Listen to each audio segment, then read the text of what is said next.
नमस्कार। प्रादेशिक समाचार के साथ मैं पूनम किरकेट्टा। पहले मुख्य समाचार।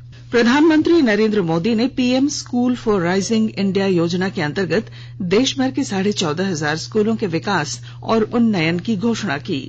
ग्रामीण विकास विभाग ने सूखे से निपटने के लिए शुरू की तैयारी।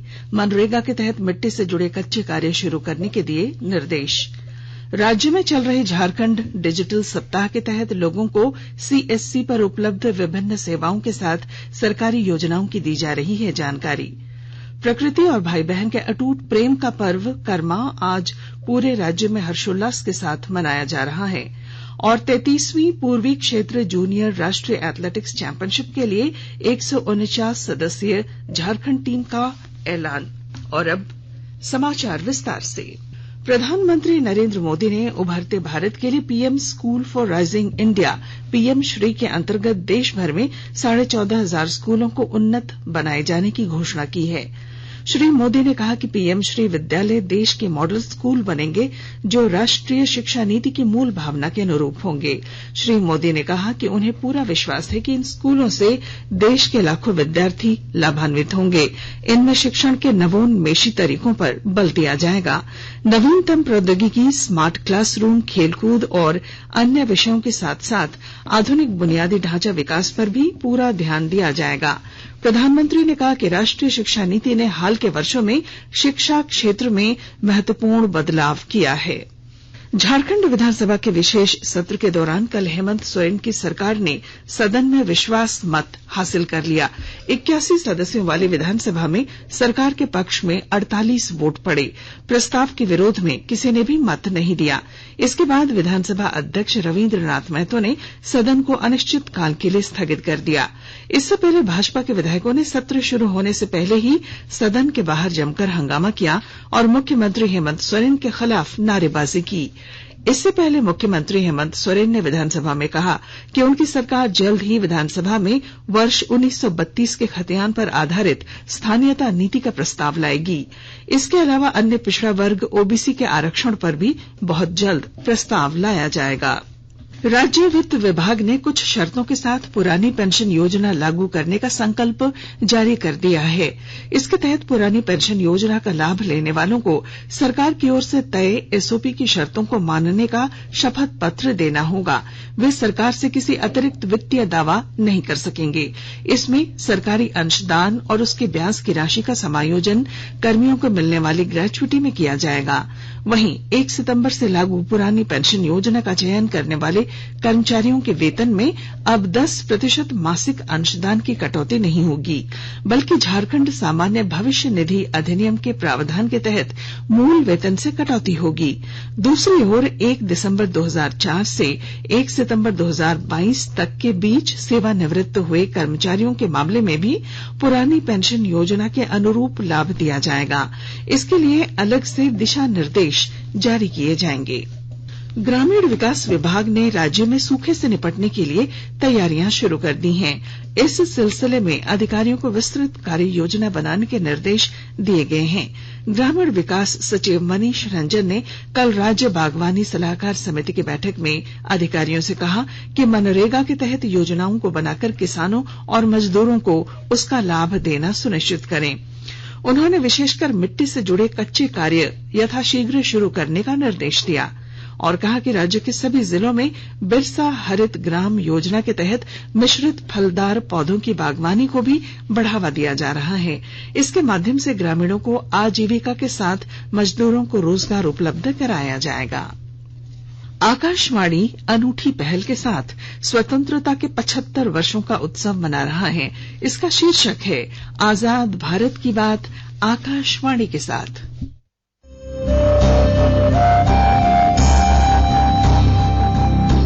आजाद भारत की बात आकाशवाणी के साथ स्वतंत्रता के 75 वर्ष का उत्सव, जीवंत यात्रा की स्मृतियां, स्वतंत्र भारत की उपलब्धियां और कुछ रोमांचक पल। तो आप भी जुड़िए और सुनना न भूलें 15 अगस्त से प्रतिदिन हमारे एफएम गोल्ड 100.1 और दूसरे चैनलों पर आजाद भारत की बात आकाशवाणी के साथ। गिरिडीह जिले के बगोदर थाना क्षेत्र स्थित कर्मा टांड़ खेतको और कोयरीडीह इलाके में पुलिस ने छापेमारी कर लगभग 20 टन अवैध कोयला जब्त किया है। इस मामले में 2 कोयला तस्करों को भी गिरफ्तार किया गया है। उधर जिले के तिसरी थाना क्षेत्र में अवैध रूप से चल रहे 4 क्रशर मशीन को भी पुलिस ने ध्वस्त कर दिया।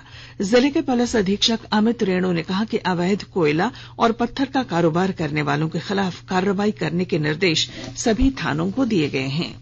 विश्वविद्यालय अनुदान आयोग यूजीसी ने कल नई शोध छात्रवृत्ति और अनुसंधान अनुदान योजना का शुभारंभ किया है। इन योजनाओं में एकमात्र बालिका के लिए Savitribai Jyotirao Phule fellowship, doctor Radhakrishnan UGC post doctoral fellowship, superannuated faculty members fellowship, in service faculty members के लिए अनुसंधान अनुदान और नए भर्ती फैकल्टी मेंबर्स के लिए डॉक्टर डी.एस. कोठारी अनुसंधान अनुदान शामिल हैं। यूजीसी के अध्यक्ष जगदीश कुमार ने कहा कि यूजीसी समय समय पर देश भर के विश्वविद्यालयों में शोध व्यवस्था को सक्षम करने के लिए विभिन्न प्रकार की फेलोशिप में अनुसंधान अनुदान देता रहा है। आकाशवाणी के ताजा तरीन समाचारों के लिए आप हमारी वेबसाइट newsonair.com पर लॉग ऑन कर सकते हैं। ताजा समाचार Twitter handle @AIR News Alerts और Facebook page all India radio news पर भी उपलब्ध है। आप प्रादेशिक समाचार एकांश के ट्विटर हैंडल @AIR News _ और फेसबुक, इंस्टाग्राम पेज तथा YouTube channel AIR News Ranchi पर भी हमारे बुलेटिन सुन सकते हैं। प्रादेशिक समाचार आप आकाशवाणी रांची से सुन रहे हैं और अब पेश हैं कोरोना से बचाव के कुछ संदेश। कोविड-19 से बचाव और सुरक्षित रहने के 3 उपाय। मास्क लगाएं, 2 गज दूरी है जरूरी, सुरक्षित दूरी रखें, हाथ और मुंह साफ रखें।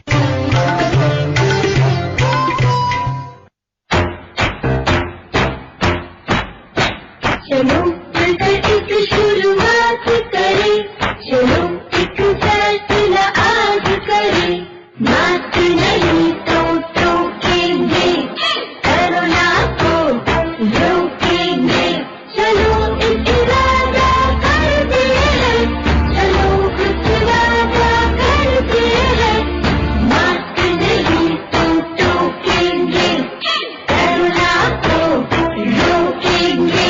भारत सरकार द्वारा जनहित में जारी। प्रादेशिक समाचार में आपका फिर स्वागत है। राज्य में 5 से 11 सितंबर तक झारखंड डिजिटल सप्ताह मनाया जा रहा है। इसके माध्यम से राज्यवासियों को कॉमन सर्विस सेंटर CSC पर उपलब्ध विभिन्न सेवाओं के साथ केंद्र और राज्य सरकार द्वारा चलाई जा रही कल्याणकारी योजनाओं की जानकारी दी जा रही है। इसके अलावा इन योजनाओं के लाभ के लिए लोगों का निबंधन भी हो रहा है। इसी सिलसिले में कल रांची जिला प्रशासन द्वारा एक जागरूकता वाहन को रवाना किया गया। यह वाहन जिले के सभी प्रखंडों का भ्रमण करेगी और ग्रामीणों को सरकार की विभिन्न योजनाओं से अवगत कराया जाएगा। इलेक्ट्रॉनिक्स और सूचना प्रौद्योगिकी मंत्री अश्विनी वैष्णव ने कहा है कि सरकार जल्द ही नया दूरसंचार विधेयक लाएगी। उन्होंने कहा कि इसे 5 से 6 दिनों में सुझाव के लिए वेबसाइट पर अपलोड कर दिया जाएगा। उन्होंने कल नई दिल्ली में साइट्रन सेतु के दूसरे समूह का शुभारंभ करते हुए ये बात कही। साइट्रन सेतु पहल प्रधानमंत्री मिशन कर्मयोगी का एक हिस्सा है। इसके अंतर्गत प्रधानमंत्री नरेंद्र मोदी ने सभी मंत्रालयों से अभिनव कार्यक्रमों को लेकर आने का लक्ष्य दिया है। श्री वैष्णव ने कहा कि सरकार डेटा संरक्षण विधेयक और डिजिटल इंडिया अधिनियम का एक नया संस्करण भी ला रही है। सरायकेला खरसावां जिले के सभी विद्यालयों में स्वच्छता पखवाड़ा मनाया जा रहा है। इसमें विशेष तौर पर सामुदायिक स्वच्छता को लेकर जागरूकता अभियान चलाया जा रहा है।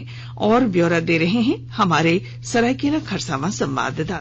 सरायकेला खरसावां जिले के सभी सरकारी एवं गैर सरकारी विद्यालयों में शिक्षा विभाग द्वारा स्वच्छता पखवाड़ा मनाया जा रहा है। स्वच्छता पखवाड़े के दौरान सामुदायिक स्वच्छता पर जागरूकता कार्यक्रम का आयोजन किया जा रहा है, जिसमें स्कूली बच्चे अपने विद्यालय के पोषक क्षेत्र में जाकर समुदाय के बीच लोगों को स्वच्छता अपनाने के लिए जोर दे रहे हैं। इसी कड़ी में जिला मुख्यालय स्थित राजबांध मध्य विद्यालय के छात्र छात्राएं सरगीडी गाँव पहुँचे, जहाँ स्थानीय वार्ड पार्षद जुगल तापे की उपस्थिति में लोगों को संपूर्ण स्वच्छता अपनाने के विषय में जानकारी दी गई, जिसमें जल जमाव को नियंत्रण करने तथा जल प्रबंधन करने के संबंध में छात्र छात्राओं द्वारा बताया गया। विद्यालय के प्रधानाध्यापक गंगाराम तियू ने कहा कि स्वच्छता पखवाड़े के दौरान सामुदायिक स्वच्छता में भागीदारी सुनिश्चित करने के लिए सभी छात्रों को संकल्प भी दिलाया गया है। गोलक बिहारी, आकाशवाणी समाचार, सरायकेला खरसावां। कुछ संक्षिप्त खबरें। गोड्डा जिले के महगामा थाना स्थित भांजपुर में एक व्यक्ति द्वारा एसिड अटैक किए जाने से एक महिला समेत 4 बच्चे घायल हो गए। पुलिस ने आरोपी को गिरफ्तार कर लिया है। CSIR UGC नेट परीक्षा 16 से 18 सितंबर तक आयोजित होगी। NTA ने परीक्षा कार्यक्रम जारी कर दिया है। यह परीक्षा 2 पालियों में ली जाएगी। देवघर जिले में कल टॉक टू DC ऑनलाइन कार्यक्रम का आयोजन किया गया। इस दौरान ग्रामीणों ने अपनी समस्याओं से उपायुक्त को अवगत कराया। उपायुक्त ने कई समस्याओं का समाधान किया। मौके पर सभी BDO, CO और अन्य पदाधिकारी ऑनलाइन जुड़े थे। कोडरमा जिले के तिलैया थाना क्षेत्र स्थित वृंदाहा जलप्रपात में कल नहाने के दौरान 3 बच्चे डूब गए। इनमें 2 बच्चों के शव बरामद कर लिए गए हैं, जबकि तीसरे की तलाश जारी है। ये सभी बच्चे एक स्थानीय निजी विद्यालय में 10वीं के छात्र थे।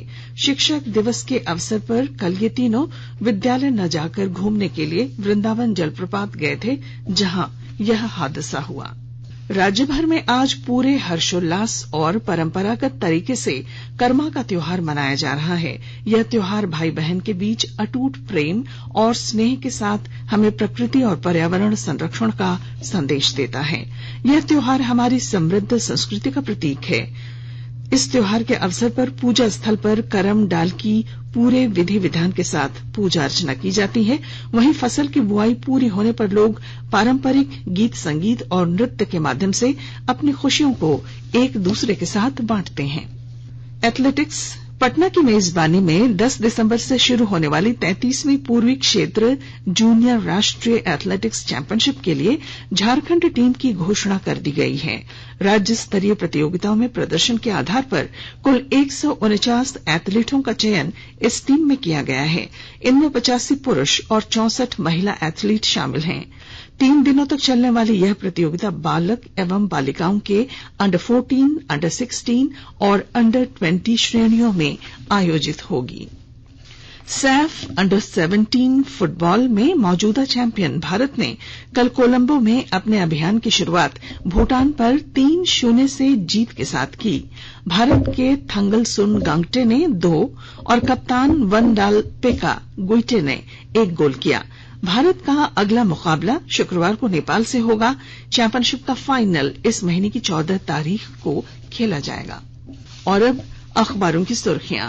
राज्य से प्रकाशित होने वाले लगभग सभी अखबारों ने झारखंड विधानसभा में मुख्यमंत्री हेमंत सोरेन द्वारा विश्वास मत हासिल करने की खबर को प्रमुखता के साथ प्रकाशित किया है।